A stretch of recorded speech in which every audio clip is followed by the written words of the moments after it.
पाकिस्तान में सैन्य और आतंकी ठिकानों पर करारा प्रहार करने के बाद भारतीय सेनाओं ने मध्यकाल के भक्त कवि तुलसीदास और राष्ट्र कवि रामधारी सिंह दिनकर की काव्य पंक्तियां का सहारा लेते हुए पड़ोसी देश को कड़ा संदेश दिया है। कहा है कि जब प्रेम और विनम्रता से बात ना बने तो भय दिखाना जरूरी हो जाता है।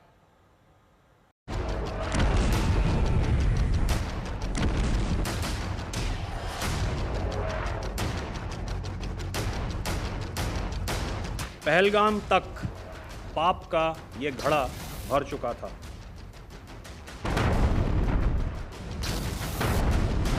बोले राम सकोप तब भय बिन होई न प्रीत। बिनय न मानत जलधि जड़ गए 3 दिन बीत। बोले राम सकोप तब भय बिन होई न प्रीत। रामचरितमानस की ये चौपाई श्री राम ने उस समय कही जब वो लंका जाने के लिए समुद्र से रास्ता मांगकर थक गए। तो उन्होंने क्रोध में कहा था कि जब विनम्रता और प्रेम से काम ना बने तो भय दिखाना जरूरी होता है। आज प्रेस ब्रीफिंग के दौरान DG air operations air marshal A K. Bharti ने पाकिस्तान को इन्हीं शब्दों में चेतावनी दी। बिनय न माने जलधि जड़ भय 3 दिन बीत। बोले राम सकोप तब भय बिन होई न प्रीत। तो समझदार के लिए इशारा ही काफी। तीनों सेनाओं की डीजीएमओ की बैठक के दौरान लेफ्टिनेंट जनरल राजीव घई बोले, 3 दिनों में हमारी सेनाओं ने पाकिस्तान की कमर तोड़कर रख दी। हमारी लड़ाई आतंकवाद और आतंकवादियों के खिलाफ थी। इसलिए 7 मई को हमने केवल आतंकवादी ठिकानों पर ही हमला किया था। पर अफसोस इस बात का है कि पाकिस्तानी सेना ने आतंकवादियों का साथ देना उचित समझा और इस लड़ाई को अपनी लड़ाई बना ली। आज भारतीय सेनाओं ने यह भी साफ कर दिया कि भारत ने पाकिस्तान के परमाणु ठिकाने किराना हिल्स पर कार्रवाई नहीं की। ऐसा दावा किया गया था कि किराना हिल्स के परमाणु ठिकाने पर भारत के हमले में रेडिएशन की अफवाह है। Is there a confirmation that we actually hit Kirana Hills, or we were careful of not to do any such thing? Thank you. Thank you for telling us that Kirana Hill houses some nuclear installation. We did not know about it. Okay.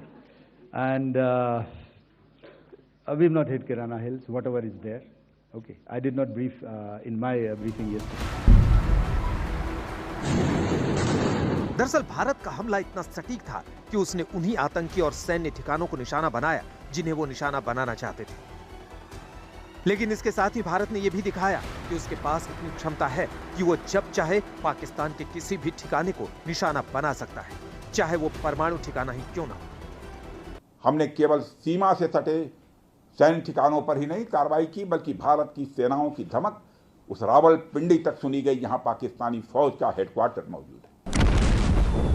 भारतीय सेनाओं ने जवाबी कार्रवाई में पाकिस्तान के 12 सैन्य ठिकानों को धुआं कर दिया। पीएम मोदी पहलगाम हमले के बाद से लगातार एक्शन मोड में नजर आ रहे हैं। आज भी पीएम मोदी ने रक्षा मंत्री राजनाथ सिंह और तीनों सेनाध्यक्षों के साथ बैठक की है। पीएम के साथ हुई हाई लेवल बैठक की खास बात यह थी कि वायुसेना प्रमुख air chief marshal A P. Singh की पीएम मोदी के साथ अलग से आधे घंटे बैठक हुई। इस बेहद अहम बैठक में एनएसए अजीत डोभाल भी मौजूद थे। वहीं सीज फायर के बाद धीरे धीरे हालात सामान्य हो रहे हैं। बॉर्डर से जुड़े राज्यों के 42 एयरपोर्ट पर अब यात्री विमानों की उड़ान शुरू हो गई है। इस बीच भारत पाकिस्तान को लेकर पूर्व आर्मी चीफ मनोज नरवणे का बयान सामने आया। उन्होंने बताया आखिर भारत पूर्ण युद्ध में क्यों नहीं गया। Ladies and gentlemen, war is not romantic. It is not your Bollywood movie. It is very serious business. And war or violence should be the last thing that we should resort to. And which is why our Prime Minister had said that this is not an era of war. आज operation सिंदूर को लेकर BJP ने पहली बार press conference कर इसे सरकार की बड़ी उपलब्धि बताया। पहली बार विश्व में किसी देश ने एक न्यूक्लियर कंट्री के अंदर घुस करके उनके एयर बेसेस को समाप्त करने का काम किया।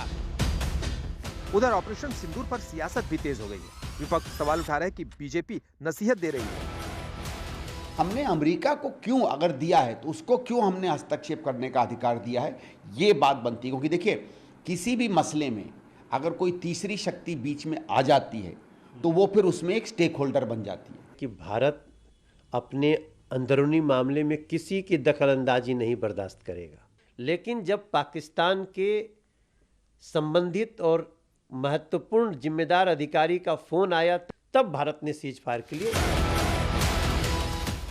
विपक्ष लगातार मांग कर रहा है कि सरकार ऑपरेशन सिंदूर पर संसद का विशेष सत्र और सर्वदलीय बैठक बुलाए। कांग्रेस के कुछ नेता सरकार पर हमलावर दिख रहे हैं। ಆಲ್ ಪಾರ್ಟಿ ಮೀಟಿಂಗು ಕರಿಬೇಕಾಗಿತ್ತು, ಬಿಫೋರ್ ದಿ ಸೀಜ್ ಫೈರ್ ಮಾಡೋಕ್ಕೆ ಮುಂಚಿತವಾಗಿ ಆಲ್ ಪಾರ್ಟಿ ಮೀಟಿಂಗು ಕರಿಬೇಕಾಗಿತ್ತು, ಜೊತೆಗೆ ಪಾರ್ಲಿಮೆಂಟ್ನು ಕೂಡ ಕರಿಬೇಕು. It's A very serious matter. बहरहाल भारत पाकिस्तान के बीच युद्ध तो टल गया, लेकिन सियासी फायरिंग शुरू हो गई है। आज तक ब्यूरो।